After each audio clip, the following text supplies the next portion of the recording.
The arrogance in Sergeant Miller's voice was unmistakable as he radioed base security about the woman wandering near the perimeter fence. Another conspiracy theorist with a camera, he assumed, probably hoping to catch a glimpse of something classified. Her rental car sat abandoned 2 miles back, and she'd been walking in circles for hours, clearly lost in the Nevada desert. What he didn't expect was for her to calmly produce a badge that would make his commanding officer's blood run cold. From which city in the world are you watching this video today? If you enjoyed this story, consider subscribing for more tales of hidden authority and moments when assumptions prove deadly wrong. Dr. Elena Vasquez adjusted her wide-brimmed hat against the scorching Nevada sun, her hiking boots crunching against the desert hardpan as she approached the warning signs. The chain-link fence stretched endlessly in both directions, topped with razor wire that glinted menacingly in the afternoon light.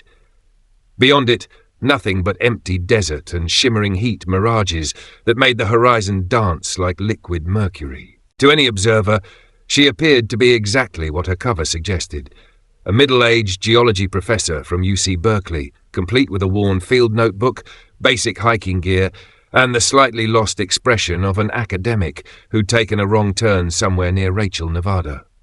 Her silver Honda Civic, deliberately chosen for its unremarkable appearance, sat disabled 3 miles behind her, where she'd carefully punctured the radiator hose with a screwdriver at precisely 2:47 p.m.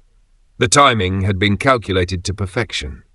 Security shift change occurred at 3:15 p.m., giving her exactly 28 minutes to position herself at the optimal surveillance point while appearing to be a stranded motorist seeking help. Every detail of her appearance had been rehearsed, the faded Berkeley t-shirt with authentic coffee stains, the hiking boots worn just enough to suggest regular use, but not enough to indicate serious outdoor experience, the backpack containing exactly the items a geology professor might carry. The Nellis test range's outer perimeter was exactly as she remembered from the satellite imagery she'd studied for months. The warning signs were standard. Restricted area, no trespassing, use of deadly force authorized. What wasn't visible from orbit were the subtle sensor arrays hidden among the Joshua trees, the buried vibration detectors that could identify footsteps from half a mile away, and the nearly invisible cameras that had been tracking her approach for the past 20 minutes. Elena checked her watch. Right on schedule. She pulled out her phone, feigning frustration as she held it up in different directions, searching for signal bars that she knew wouldn't appear in this electronic dead zone. The performance was for the cameras she couldn't see but knew were there, each movement calculated to reinforce her cover story. Dr. Elena Vasquez, geology professor, lost and confused after her car broke down while researching mineral deposits for her sabbatical project. The truth was considerably more complex. 18 months ago, Elena had been Dr. Elena Vasquez, Senior Research Director for Project Aurora, the most classified materials science program in the United States government. Her work on metamaterial applications had pushed the boundaries of known physics, creating substances that could bend electromagnetic fields in ways that seemed to violate natural law. Materials that could make objects invisible to radar, redirect energy weapons, and create defensive shields that existed only in science fiction until her team made them reality. Then came the Shanghai incident. A routine materials test had gone catastrophically wrong. What should have been a controlled demonstration of stealth technology had instead created an electromagnetic pulse that knocked out power grids across 3 time zones. The pulse had been so powerful that satellites in orbit had temporarily lost communication, and the International Space Station had been forced to switch to emergency power. Worse, fragments of her experimental metamaterial had been recovered by Chinese intelligence operatives who arrived at the test site suspiciously quickly. Too quickly, as if they had known exactly when and where to look. The investigation that followed revealed a leak so deep within the program that Elena herself had become suspect. Her security clearance was suspended, her access revoked, and she was quietly reassigned to teach undergraduate geology at Berkeley, while the FBI worked to identify the source of the compromise. The transition from cutting-edge research to freshman mineralogy classes had been jarring. One day she was manipulating matter at the molecular level, creating materials that defied conventional physics. The next, she was explaining basic crystal structures to 19-year-olds who were only taking the class to fulfill their science requirements. But Elena hadn't been idle during her exile. Using her academic position as cover, she'd conducted her own investigation, following a trail of evidence that led back to Groom Lake itself. Someone within Area 51 was selling Aurora Project secrets to foreign governments, and after 18 months of careful investigation, she was convinced she knew who. The sound of approaching vehicles broke her concentration. 2 black SUVs emerged from camouflaged positions she hadn't even noticed, their engines barely audible until they were close enough to touch. Military precision in every movement as they formed a protective box around her position, their occupants invisible behind tinted windows that reflected the desert sun like mirrors. Sergeant Jake Miller stepped out of the lead vehicle, his desert camouflage crisp despite the heat, his hand resting casually near his sidearm. At 28, Miller was young for his position, but had earned respect through competence rather than connections. His military bearing spoke of someone who took his duties seriously, even when those duties involved dealing with lost tourists. Behind him, 3 more security personnel deployed in a textbook formation, their faces hidden behind wraparound sunglasses and professional neutrality. Each carried equipment that Elena recognized from her previous life: encrypted communications, biometric scanners, and weapons that weren't standard military issue. "Ma'am, you're in a restricted area," Miller announced, his voice carrying the authority of someone accustomed to immediate compliance. "I need to see your identification and ask you to step away from the fence." Elena turned slowly, hands visible, playing the part of a startled civilian who had just realized she'd wandered into something serious. "Oh, thank goodness. I've been walking for hours. My car broke down and my GPS led me completely wrong. I'm just trying to find my way back to the highway." Miller's expression remained skeptical as he examined her driver's license and UC Berkeley faculty ID. Both were genuine, issued under her current cover identity, complete with employment records, credit history, and even parking tickets that painted the picture of an ordinary academic with an ordinary life. "Dr. Vasquez, you're about 15 miles from the nearest public road. What exactly were you doing out here?" "Geological survey," Elena replied, gesturing with her notebook. The pages were filled with legitimate mineral observations she'd made during her approach, mixed with geological sketches that would satisfy any expert examination. "I'm researching unique mineral formations in this region for a sabbatical project. My car's radiator blew about 3 miles back that way." She pointed vaguely toward the east, selling the story with tired frustration. Behind Miller, the other security personnel exchanged glances. One spoke quietly into his radio, probably running her credentials through multiple databases. Standard procedure for anyone found near the perimeter, though Elena knew her Berkeley cover would check out perfectly.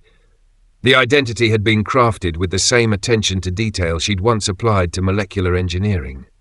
"Ma'am, this entire area is off-limits to civilian personnel," Miller continued, his patience clearly wearing thin. "Research permits are required months in advance, and they're rarely approved for this sector." Elena nodded earnestly. "I had no idea I was so close to anything restricted. Like I said, my GPS completely failed me. If you could just point me toward the nearest gas station." Miller's radio crackled.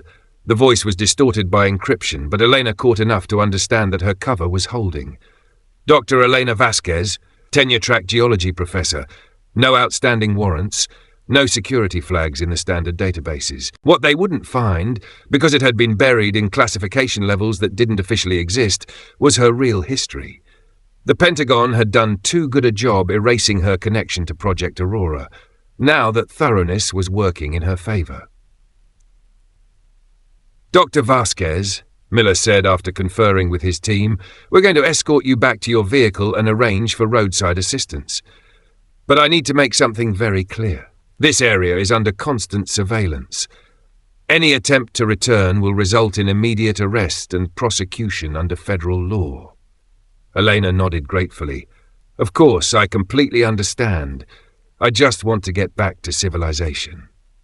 The escort back to her rental car took 20 minutes, plenty of time for Elena to observe the security procedures she'd only read about in classified reports. The way the team maintained formation, the frequency of radio check-ins, the subtle but sophisticated scanning equipment mounted in their vehicles. All of it confirmed what she'd suspected. Aurora Project security had been compromised from within. The security protocols were flawless on paper, but someone with intimate knowledge of the system was exploiting vulnerabilities that wouldn't be apparent to outside observers. The timing of patrols, the blind spots in sensor coverage, the communication frequencies used for different types of alerts, all information that could only come from someone with deep access to operational procedures. As they approached her disabled Honda, Elena made her move. "Actually," she said, stopping abruptly, "there's something you should know." Miller turned, irritation flashing across his face. "Ma'am, we've already spent enough time on this. The tow truck will be here within the hour." Elena reached slowly into her jacket, making sure her movements were visible and non-threatening. From an inner pocket, she withdrew a badge unlike anything Miller had ever seen. Matte black titanium with a holographic security strip, bearing symbols that weren't in any standard military manual. The badge seemed to absorb light rather than reflect it, and the holographic elements shifted with viewing angle in ways that suggested technology far beyond typical security features. "Project Aurora, security level Obsidian," she said quietly. "I need to speak with Base Commander Harrison immediately." The change in Miller's demeanor was instantaneous. His hand moved instinctively toward his weapon before training kicked in, and he stepped back, reassessing everything he thought he knew about the woman in front of him. His radio chatter became urgent, codes and authentication requests flowing between his team and base command. "Ma'am, I've never seen credentials like that." "You wouldn't have," Elena replied, her entire demeanor shifting from helpless academic to someone accustomed to absolute authority. "They're classified above your clearance level, but you can verify them through command. Use authentication code Prometheus 7.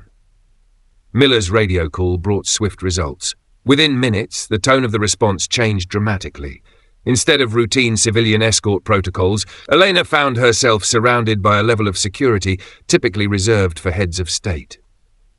The motorcade that arrived from Groom Lake included vehicles Elena recognized from her previous life, mobile command centers with satellite uplinks, electronic countermeasures trucks that could jam communications for miles in any direction, and the kind of security detail that suggested someone very important was taking her presence seriously. Colonel Patricia Harrison emerged from the command vehicle, her silver hair pulled back in a regulation bun, her uniform bearing decorations that told the story of a distinguished career in aerospace development. Her eyes, sharp and analytical, fixed on Elena with the intensity of someone trying to solve a complex puzzle while calculating potential threats. Behind Harrison, Elena recognized several faces from her Aurora Project days. Dr. Marcus Webb, Deputy Director of Materials Analysis, looked pale as he stepped from one of the support vehicles. His reaction to seeing her alive confirmed everything she'd suspected about his involvement in the security breaches. "Dr. Vasquez," Harrison said, her voice carefully neutral. "You've been reported dead for 18 months. Elena smiled for the first time since beginning her charade. "Only professionally, Colonel, and I'd prefer if we kept it that way until we've identified who's been selling my research to Beijing."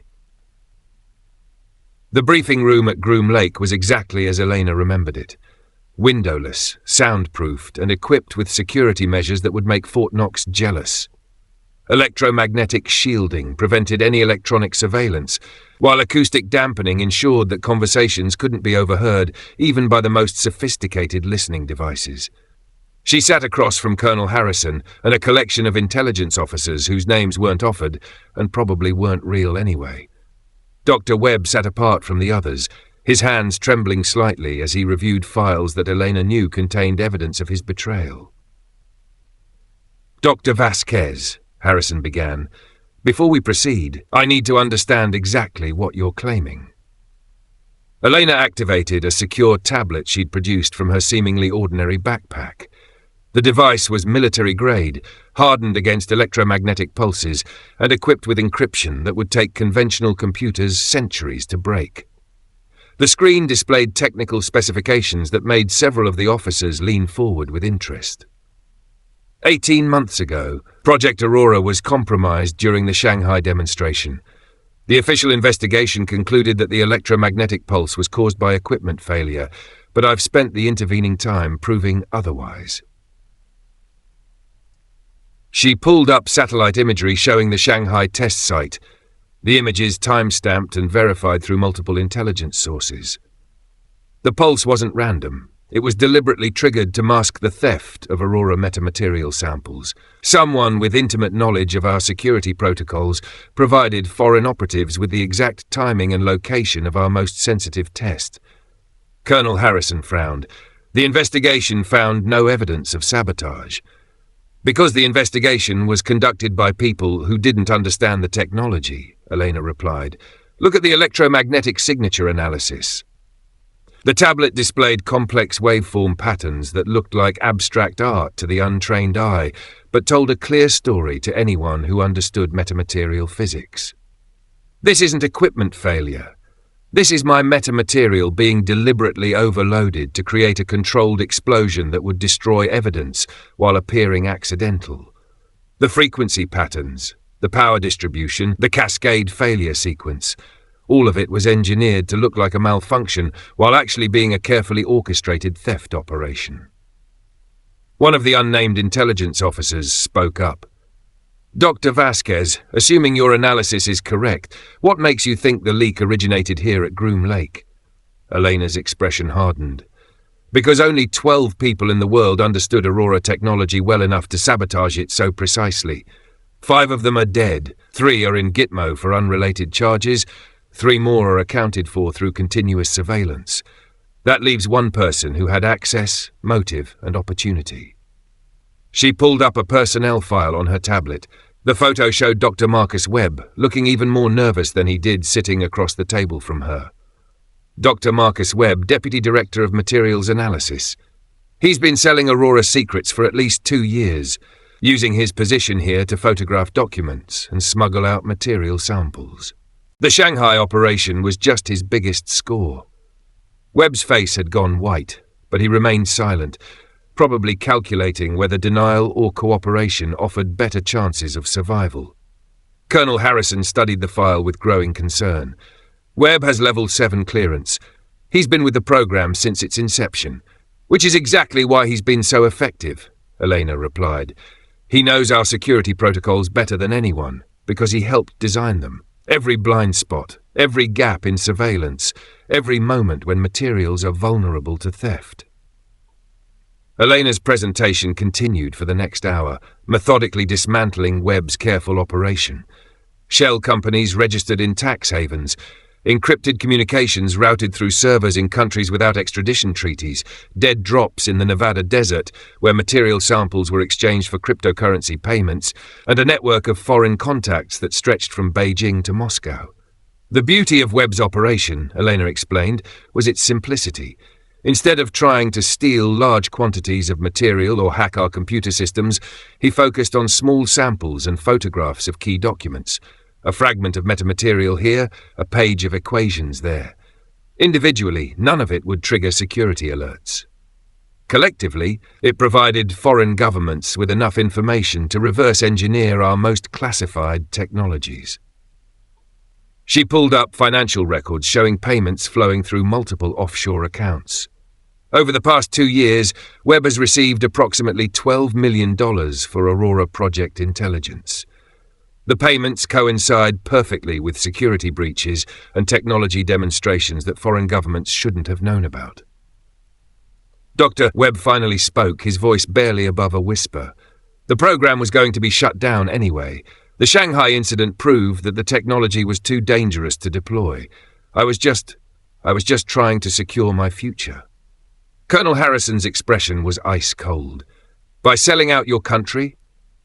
By preventing a technology that could destabilize global security from being monopolized by any one nation, Webb replied, trying to salvage some moral justification for his actions.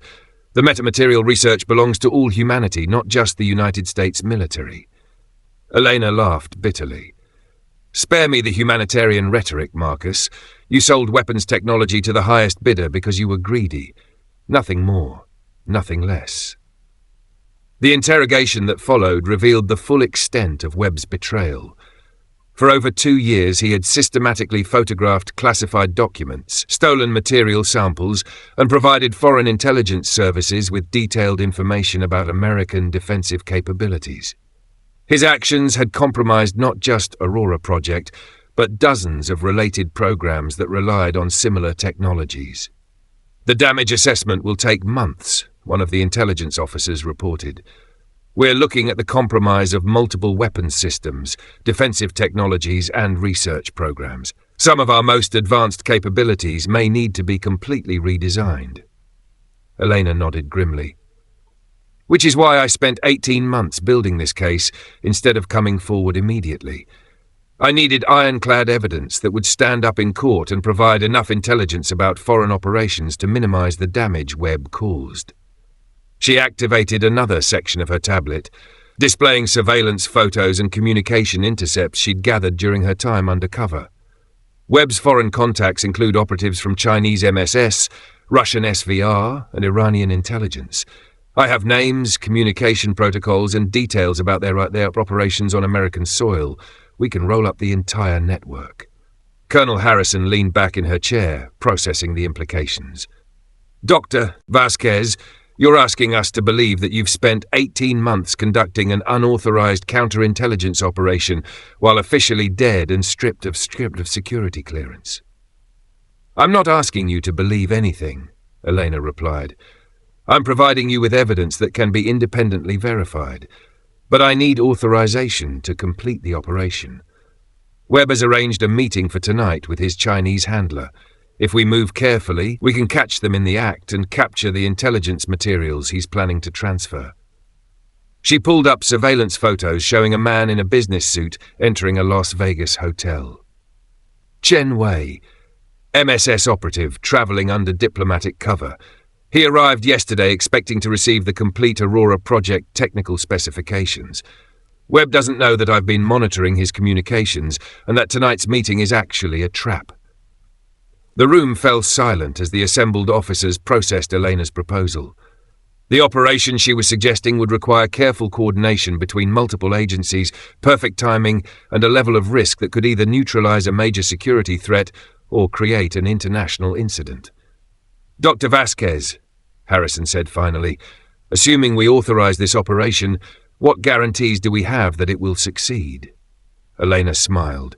Because Chen Wei isn't the only one who will be at tonight's meeting. I've also invited representatives from FBI counterintelligence, NSA domestic security, and DoD criminal investigation. They just don't know they're invited yet. The operation that followed would never appear in any official records. As far as the world knew, Dr. Elena Vasquez remained a geology professor who'd gotten lost in the desert near Area 51.